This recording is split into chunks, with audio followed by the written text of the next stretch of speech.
You want to stay inside this little map because it's working. You want to get from point A to point B, and this is good. This indicates that you are moving forward. That's the first thing it indicates. And the second thing it indicates, which is even more important, and you'll never hear this from behavioral psychologists, is that your map is correct. So every time you move a little bit forward and something that you want happens, it says, oh, the game I'm playing is the right game. And so not only does the reward indicate progress, it indicates that the frame within which progress is being calculated is the right frame. And that's good because it's the frame that makes things irrelevant. And you want them to stay irrelevant. So if you don't move forward and you start to question the frame, that's way worse than merely not moving forward. You get a bad exam grade. What do you think? What the hell am I doing in university anyways? It's like, probably that's not the first place you should go with that piece of information. And you think, well, why? Why is that worse? Well, as far as I can tell, your map of you as a university student is a comprehensive representation. It tells you what you should do every day. It kind of tells you where you're going in the future. And if something emerges as an anomaly, you get a worse grade than you expected, and you blow that whole map, it's like, okay, what have you been doing for the last 4 years? What kind of high school student were you? How clueless are you about how you're arranging your future?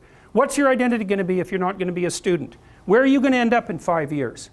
It's like, so it's like that little grade, that bad grade is like a portal through which snakes can crawl. And that's exactly how you respond to it, especially if you open the door too much. Well, maybe this means that I shouldn't be in university. Well, one of the rules is you want to constrain the anomalous event to the minimal necessary domain.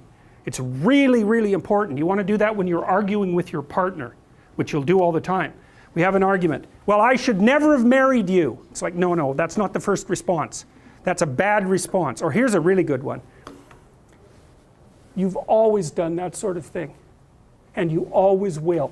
It's like, oh good, great. It's like the only answer to that is to hit someone. Because like you're done, right? You're like that, you've always been like that. There isn't a chance that you can be repaired, and none of it is acceptable. It's like the person's going to fight with you right away, because what else are they going to do? So what you want to do is you want to minimize, it isn't rationalization. You want to say, okay, this person did something that disrupted our joint map. Okay.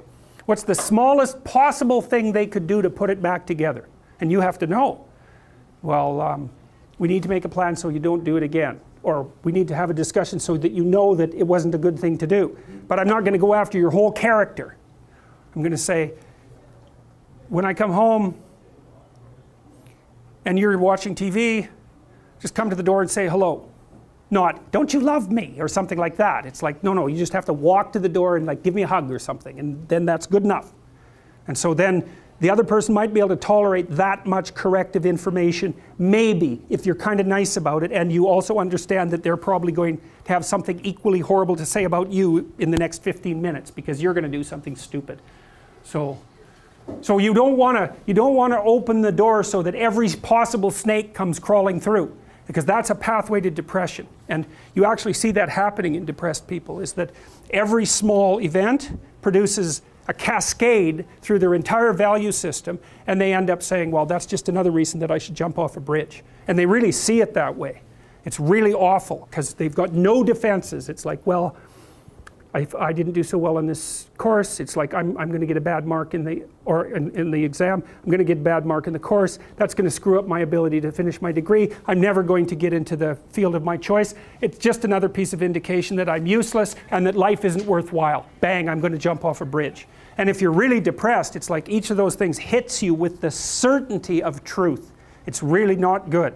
And so you want to be careful. You want to be careful about walking down that pathway when you make a mistake. You think, okay, what's the narrowest framework of interpretation within which I can understand this that will require minimal behavioral change to decrease the probability that it will happen again? It's mental hygiene, fundamentally. Yes? When you say that these frames are scalable, yeah, there's multiple at the same time? We'll get to that. We'll get to that. That is the next question. It's because they don't exist in isolation. So, and that's another thing frequently when you hear behavioral accounts of cognitive processes, they generally only focus on as if it's an isolated thing. It's not. It's scalable. It's scalable a bunch of ways. It's scalable temporally, because what you do now is associated with what you'll do tomorrow, and that with what you'll do next week, and so forth. So it has to be scalable temporally.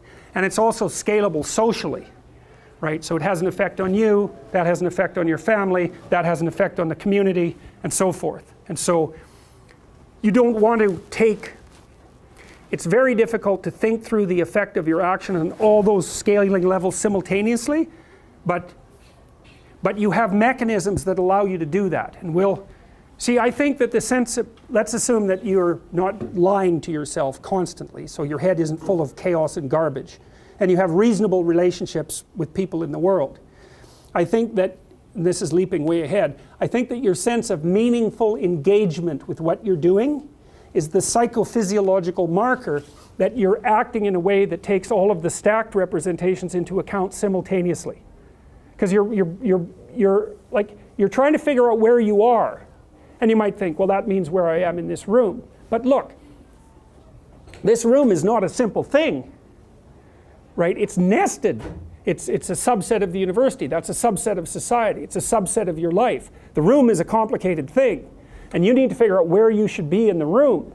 And you can't do that surely with perception, because all you see is me and some of the wall, right? You got this little narrow